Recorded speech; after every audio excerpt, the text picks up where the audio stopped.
Doctor Amjad का जनाजा था। Doctor Amjad Eden housing scheme का मालिक था। उसके वालिद डिप्टी कमिश्नर रहे थे और ये आईजी पंजाब सरदार मोहम्मद चौधरी का दामाद भी था। अल्लाह ताला ने इस पर दौलत की बारिश की और ये इस बारिश में भीगता भीगता कीचड़ में जा गिरा। इसने सबसे पहले ईडन हाउसिंग स्कीम के 13,000 मेंबर्स के 10 अरब रुपए हड़प किए और फिर इसने पाकिस्तान पीपल पार्टी के दौर में नजर गोंदल के भाई जफर गोंदल के साथ मिलकर EOBI की रकम भी उड़ाई। डॉक्टर अमजद ने फर्जी प्लाट देकर जफर गोंदल से 2 अरब रुपए लिए और ये दोनों बादशाह ये रकम आधी आधी करके निकल गए। मुतासरीन ने एहतजाज शुरू किया। इफ्तिखार मोहम्मद चौधरी चीफ जस्टिस थे। सो मोटो हुआ, अदालत में पेशियां शुरू हुई और लाहौर के एक वकील के जरिए चीफ जस्टिस और मुलाजिम के दरमियान राब्ता हुआ और ये राब्ता बहुत जल्द रिश्तेदारी में बदल गया। डॉक्टर अमजद के साहबजादे मुर्तज़ा अमजद और इफ्तिखार मोहम्मद चौधरी की साहबजादी इफ्रा इफ्तिखार की शादी हो गई और यूं ईडन हाउसिंग स्कीम और EOBI के केसेस खूब खाते चले गए। दौर बदला, नैब के मुकदमे शुरू हुए तो पूरा खानदान मुल्क से भाग गया। नैब ने रेड वारंट जारी कर दिए। FIA ने 26 सितंबर 2018 को मुर्तज़ा अमजद को दुबई से गिरफ्तार कर लिया। इफ्तिखार मोहम्मद चौधरी ने कोशिश की। लाहौर हाई कोर्ट के एक जज ने रेड वारंट को गैर कानूनी करार दे दिया और ये लोग खानदान समेत कनाडा शिफ्ट हो गए। केसेस चलते रहे और इफ्तिखार मोहम्मद चौधरी का असर व रसूख डॉक्टर अमजद को बचाता रहा।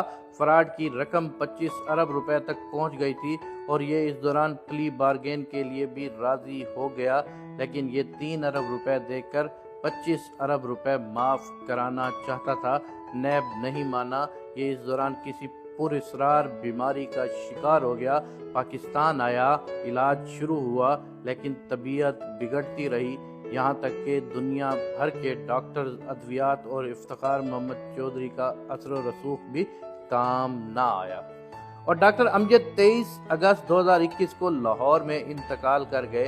लवाहिकीन ने इसे खामोशी के साथ दफन करने की कोशिश की, लेकिन मुतासरीन को खबर हो गई और ये प्ले कार्ड और पोस्टर लेकर पहले उसके घर और फिर जनाजे पर पहुंच गए और हमारी रकम वापस करो के नारे लगने लगे। पुलिस बुलाई गई। पुलिस जनाजे और एहतजाजियों के दरमियान खड़ी हो गई। पुलिस की मदद से जनाजा उठाया गया और पुलिस ही की निगरानी में डॉक्टर अमजद को दफन किया गया। अब मुतासरीन उसकी कब्र पर भी आ जाते हैं, जिसकी वजह से खानदान ने वहां गार्ड खड़े कर दिए हैं। ये इंतहा दर्जे का इबरतनाक वाकया है, लेकिन आप इससे भी बड़ी इबरत मुलाहिजा फरमाइए। डॉक्टर अमजद ने जिस खानदान और जिन बच्चों के लिए 25 अरब रुपए का फराड किया था, वो जनाजे के वक्त कनाडा में बैठे थे और उनमें से कोई शख्स भी उसे मिट्टी के हवाले करने के लिए नहीं आया पाकिस्तान।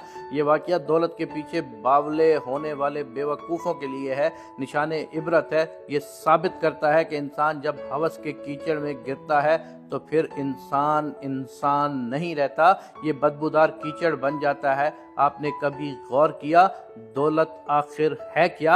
ये सिर्फ कागज के टुकड़े हैं और ये कागज के टुकड़े जल भी सकते हैं, गल भी सकते हैं, फट भी सकते हैं और कैंसल भी हो सकते हैं। या फिर दौलत बैंकों की स्टेटमेंट पर छपी हुई चंद फिगर्स और उनके आखिर में बेशुमार सिफरे हैं और ये सिफर और ये बैंक भी किसी भी वक्त खत्म हो सकते हैं। या फिर दौलत अल्लाह की जमीन के चंद टुकड़े हैं और इन टुकड़ों का असल मालिक कौन है? हमारा रब। और ये रब जब चाहे अपनी लीज जिसके नाम चाहे शिफ्ट कर दे। और बस सवाल ये है कि हम फिर पराये माल के लिए क्यों बावले हो जाते हैं? हम जमीनी टुकड़ों, बैंकों के रिजर्व और कागज के नोटों के लिए बददुआओं की फसल क्यों बोते हैं? हम लोगों की आहें, बददुआएं और लानतें क्यों इकट्ठी करते हैं और किसके लिए करते हैं? उनके लिए जो हमारी आंखें बंद होते ही हमारे माल के लिए एक दूसरे का गला काटने लगते हैं, या हमसे हजारों मील दूर बैठकर अब्बा मरहूम कहते हैं और हमें दफन पराए लोग करते हैं।